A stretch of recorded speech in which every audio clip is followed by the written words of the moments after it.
Well, for more, let's cross to Berlin. Joachim Bitterlich, Germany's former NATO ambassador and a former diplomatic advisor to late Chancellor Helmut Kohl. Thank you for joining us here on France 24. Good evening, Paris. Before I ask you whether you think it's a hoax, let's just go over what is traditional protocol. When there's this type of one-on-one meeting between two heads of state, who's in the room? It depends. It's a really four-eyes talk. These are the two heads, plus, if necessary, an interpreter or two.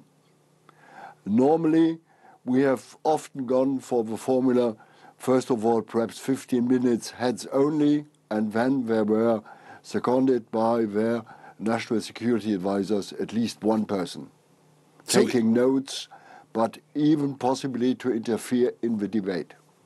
Is it so? But four-eyes talks are existing. It's an existing means you use in order to build up confidence and to discuss certain, what I call more or less personal subjects.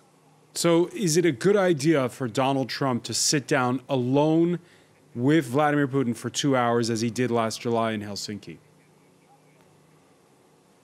Well, it depends on the situation. I think as it was one of the first talks at this level, I think it's normal trying to build up a certain, let's say, confidence between the two persons. It's not bad to begin such a talk with a four-eyes talk for the first period. I would not say 2 hours, but at least for the first half an hour or for the first hour, I would think it's normal. I would consider this as a normal step forward to come to build up a certain contact and to build up confidence. Confiscating the interpreter's notes, the fact that we don't have a written transcript, even a classified one? This is an American. This is, for me, typical American. I've never heard this in Germany. We have never got this in Germany or in another state in Europe. The interpreters have to establish certain notes in order to follow the discussion. It's normal for them. But for me, it's clear in this whole area, the interpreter is a neutral person who has to help the head of state to understand what the other side is telling and to follow the discussion. Often, it's normal too that the collaborators afterwards ask the interpreter about certain means, certain tendencies of a discussion as a whole.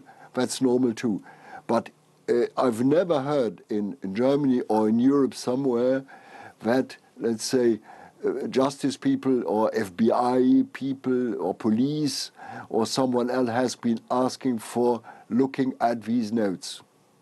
As often, these interpreters are writing in what I call a shortened language, Dan. So what's your reaction when you read that the New York Times says that the FBI is investigating whether Trump was a Russian agent?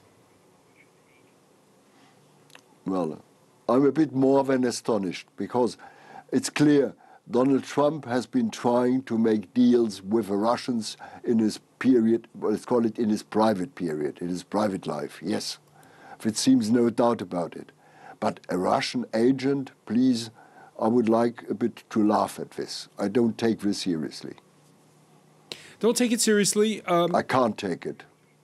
Republicans have said there were plenty of, there is a context though, and Republicans, especially with the Russian meddling investigation, and Republicans have said that Bill Clinton and then Russian President Boris Yeltsin, they too had private one-on-one meetings.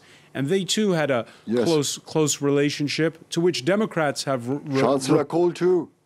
And to which Chancellor Kohl had the same. But it wasn't had the same personal relationship. Except that the difference was that what Democrats are saying is that Yeltsin was trying to liberalize Russia's political system at the time, which is not the case today. Okay, agreed. We are in another situation today.